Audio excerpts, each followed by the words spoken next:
नमस्कार. आज आपण विजेच्या एका अशा जगात जाणार आहोत जे आपल्याला डोळ्यांनी दिसत नाही, पण आपल्या रोजच्या आयुष्यावर त्याचा खूप मोठा प्रभाव असतो. तर विजेच्या याच अदृश्य विश्वात तुमचं स्वागत आहे, जिथे अचूकता म्हणजे प्रिसिजन सगळ्यात महत्त्वाची आहे. आज आपण एका खास उपकरणाबद्दल बोलणार आहोत, जे विजेच्या प्रवाहातील अडथळा म्हणजेच रेझिस्टन्स मोजतं. आणि इतकंच नाही, तर आपल्या आजूबाजूचं तापमान या मोजमापावर कसा आणि किती परिणाम करतं हेही आपण पाहणार आहोत. चला सुरू करूया. हा एक खूप महत्त्वाचा प्रश्न आहे, नाही का? इंजिनियर्सना तर या प्रश्नाला नेहमीच सामोरं जावं लागतं. वीज, जी आपल्या मोबाईलपासून ते मोठमोठ्या मशीनपर्यंत सगळं काही चालवते, ती अदृश्य आहे. मग तिचा एक महत्त्वाचा गुणधर्म म्हणजे रोध किंवा रेझिस्टन्स मोजणार कसा? खरं तर प्रत्येक इलेक्ट्रॉनिक सर्किट हे अचूक मूल्यांवरच चालतं. म्हणजे थोडा जरी फरक पडला तरी उपकरणं नीट काम करणार नाहीत किंवा कदाचित बंद पडतील. म्हणूनच आपल्याला एका अशा पद्धतीची गरज होती जी कोणत्याही तारेचा अज्ञात रेझिस्टन्स अगदी अचूकपणे सांगू शकेल. आणि याच गरजेतून एका भन्नाट उपकरणाचा जन्म झाला. आणि ते हुशार उपकरण म्हणजे वेटस्टोन ब्रिज. हे एक असं अनोखं साधन आहे जे विजेच्या अज्ञात मूल्यांना मोजण्यासाठी समतोलाच्या म्हणजे बॅलन्सच्या एका अगदी सोप्या तत्वाचा वापर करतं. आता हे बघा, स्लाईडवर जे दिसतंय ना, ते आहे व्हीटस्टोन ब्रिजचं सर्किट. हे अगदी एखाद्या तराजूसारखं काम करतं. यात Q आणि S हे दोन रेझिस्टर आहेत ज्यांची किंमत आपल्याला माहीत आहे. P हा एक असा रेझिस्टर आहे ज्याची किंमत आपण कमी जास्त करू शकतो. आणि RX हा आहे आपला हिरो, तो अज्ञात रेझिस्टर ज्याची किंमत आपल्याला शोधायची आहे. आणि हा जो मध्यभागी G दिसतोय तो आहे गॅल्व्हॅनोमीटर, जी आपल्याला सर्किट बॅलन्स आहे की नाही हे सांगणारी सुई आहे. मग हे काम कसं करतं? सोपं आहे. जेव्हा सर्किटमधून वीज वाहू लागते तेव्हा गॅल्व्हॅनोमीटरचा काटा हलायला लागतो. का? कारण दोन्ही बाजूंना व्होल्टेजमध्ये फरक असतो. आता आपण काय करतो? आपण P या रेझिस्टरला एका नॉबसारखं फिरवून त्याचं मूल्य बदलतो.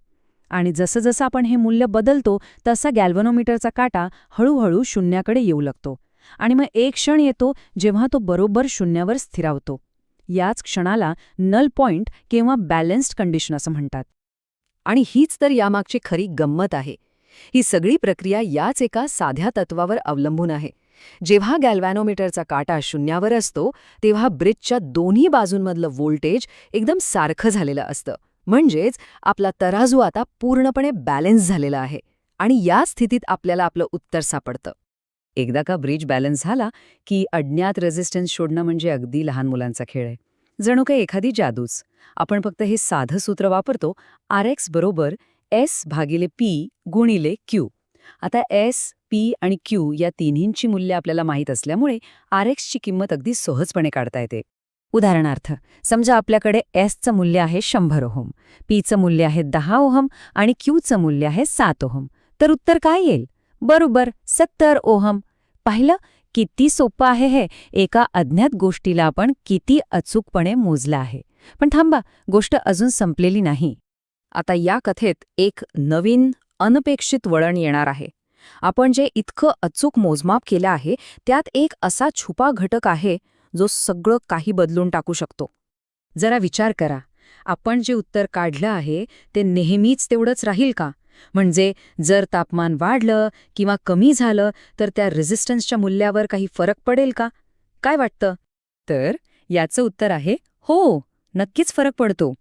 पदार्थ मुळात दोन प्रकारचे असतात. पहिला प्रकार म्हणजे पॉझिटिव्ह टेम्परेचर कोएफिशियंट किंवा PTC. यात काय होतं? तापमान वाढलं की रेझिस्टन्ससुद्धा वाढतो. उदाहरणार्थ आपल्या घरातले विजेच्या तारा, ज्या तांब्याच्या किंवा ॲल्युमिनियमच्या असतात. आणि दुसरा प्रकार आहे नेगेटिव्ह टेम्परेचर कोएफिशियंट म्हणजे NTC.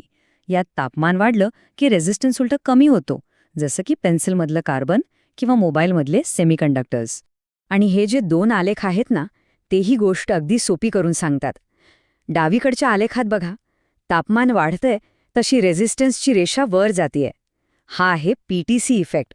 आणि उजवीकडच्या आलेखात तापमान वाढतंय तशी रेझिस्टन्सची रेषा खाली येतेय. हा आहे NTC इफेक्ट. म्हणजे दोन्ही परिणाम एकमेकांच्या अगदी विरुद्ध आहेत. पण असं होतं का? म्हणजे पदार्थांचा रेझिस्टन्स तापमानानुसार का बदलतो? चला, याच्यामागचं विज्ञान थोडं समजून घेऊया. ह्या गुणधर्माला शास्त्रीय भाषेत टेम्परेचर कोइफिशियंट ऑफ रेझिस्टन्स म्हणतात आणि त्याला अल्फा ह्या चिन्हाने दाखवतात. आता सोप्या भाषेत सांगायचं तर अल्फा आपल्याला हे सांगतो की प्रत्येक डिग्री सेल्सिअस तापमान बदलल्यावर पदार्थाच्या रेझिस्टन्समध्ये नेमका किती बदल होईल.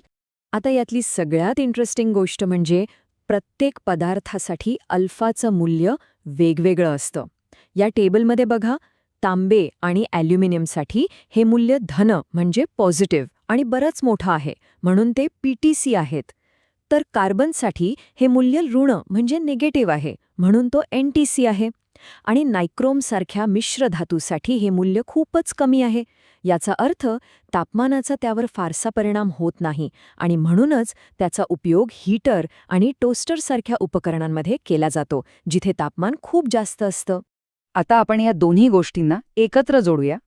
एकीकडे व्हीटस्टोन ब्रिजसारखं अचूक उपकरण आणि दुसरीकडे तापमानासारखा वातावरणीय घटक. आणि इथेच खऱ्या अभियांत्रिकीची म्हणजे इंजिनिअरिंगची खरी ताकद दिसून येते. तर या सगळ्या चर्चेतून आपण काय शिकलो? पहिलं, व्हीटस्टोन ब्रिज हे रेझिस्टन्स मोजण्याचं एक अत्यंत अचूक साधन आहे.